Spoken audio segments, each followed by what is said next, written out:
Bonjour à tous, bienvenue dans cette vidéo qui a pour but de vous aider à dimensionner votre installation photovoltaïque.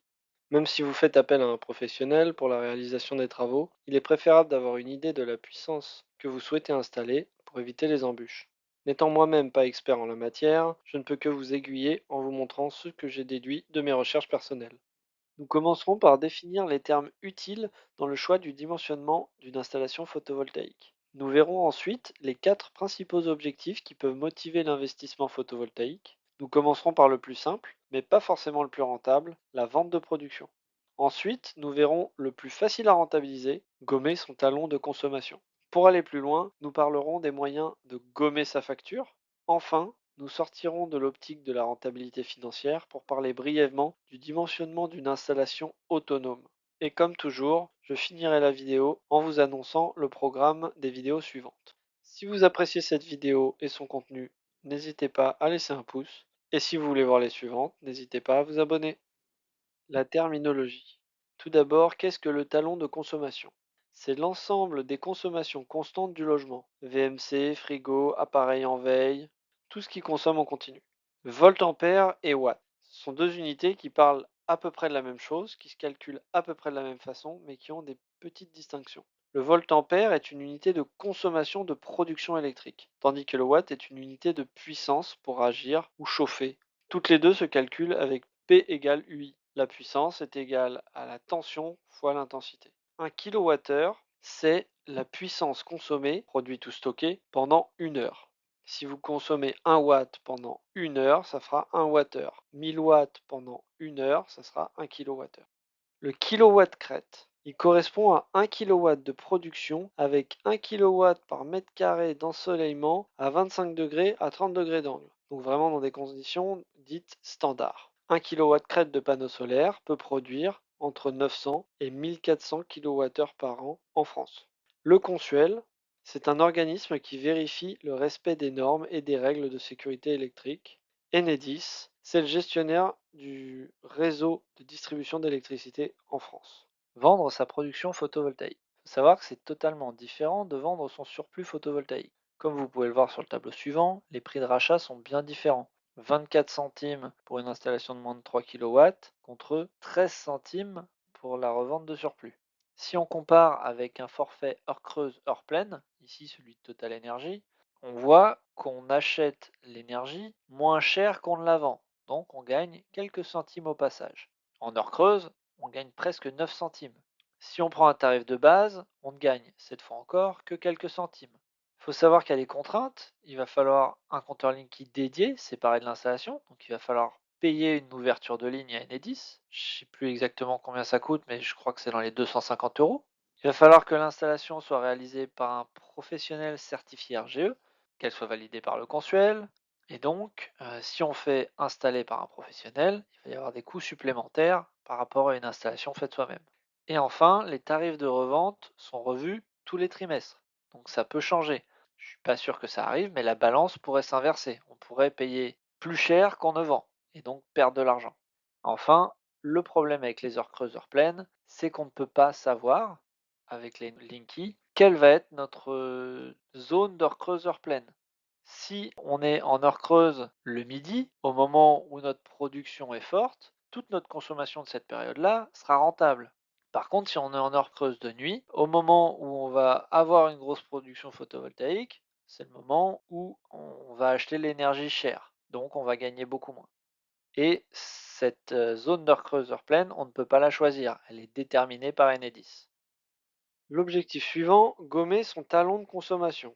Donc tout d'abord, il va falloir déterminer ce talon de consommation. Donc pour ça, on peut se rendre sur le site d'Enedis, créer son compte, lier son identifiant de Linky, et on peut ainsi accéder à des statistiques de notre consommation. Si on zoome un peu, on voit que notre consommation était de à peu près 0,5 kW de manière permanente sur toute la journée. Pour faire cette analyse, je me suis basé sur mon compteur et j'ai pris un jour où personne n'était à la maison. Comme ça, il n'y a presque pas de consommation et on voit vraiment un lissage sur toute la journée.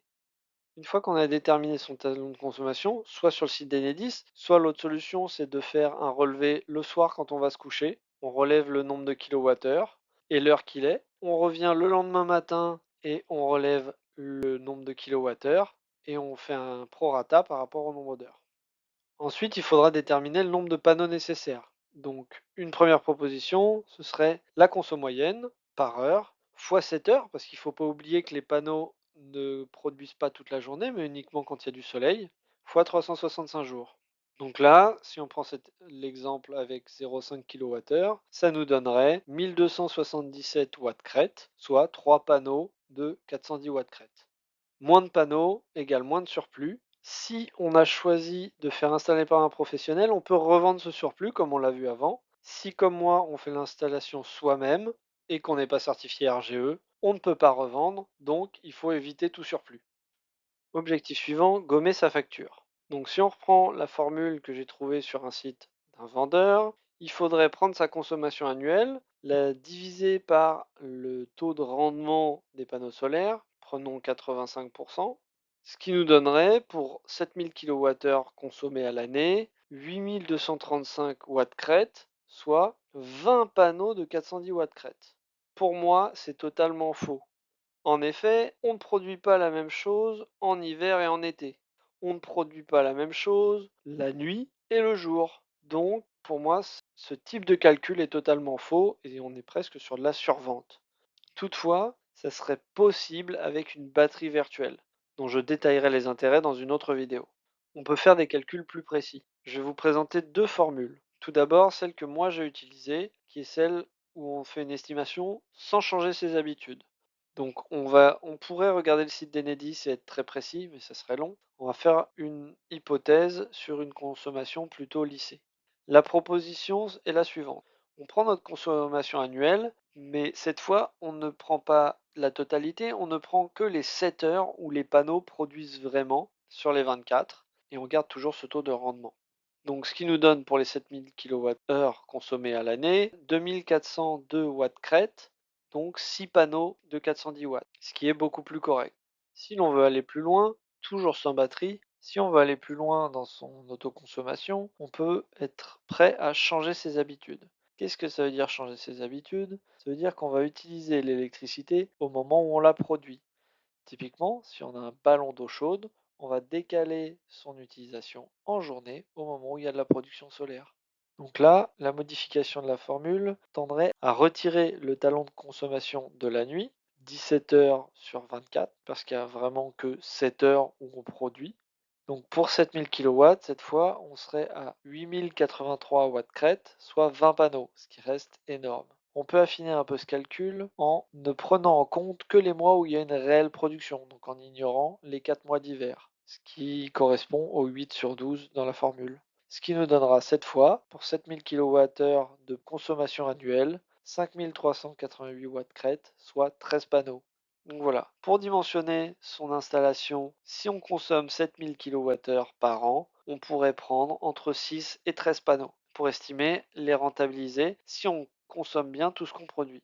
Un petit outil qui m'a été bien utile quand j'ai fait mes estimations s'appelle CalSol. L'interface n'est pas très jolie, mais c'est vraiment très pratique. Une fois que j'ai dimensionné, que j'estimais être l'installation propice pour moi, j'ai rentré les informations dans CalSol et il vous dit combien vous allez produire par mois en fonction de l'inclinaison. Moi, l'inclinaison était importante et je ne pouvais pas prendre l'inclinaison parfaite parce que je voulais poser sur un toit, donc j'ai pris l'inclinaison de ce toit. Pareil pour l'orientation.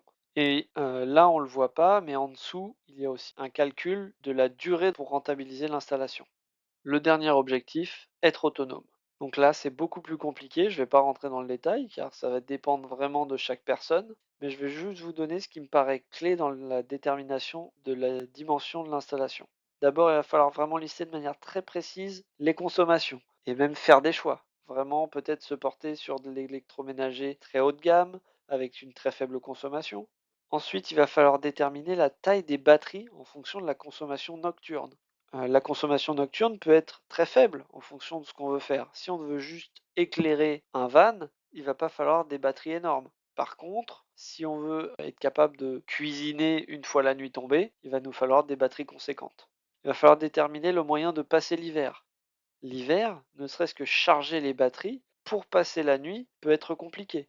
Donc il va falloir réduire certaines consommations peut-être, ou alors utiliser une énergie alternative Par exemple, j'avais vu dans une vidéo une personne qui expliquait qu'elle préchauffait son eau au gaz pour l'injecter dans sa machine à laver et que celle-ci n'ait pas consommé l'électricité pour la chauffer. Et enfin, avoir un moyen de production alternatif. L'éolien, il y a du vent même en hiver, même la nuit, ou un groupe électrogène.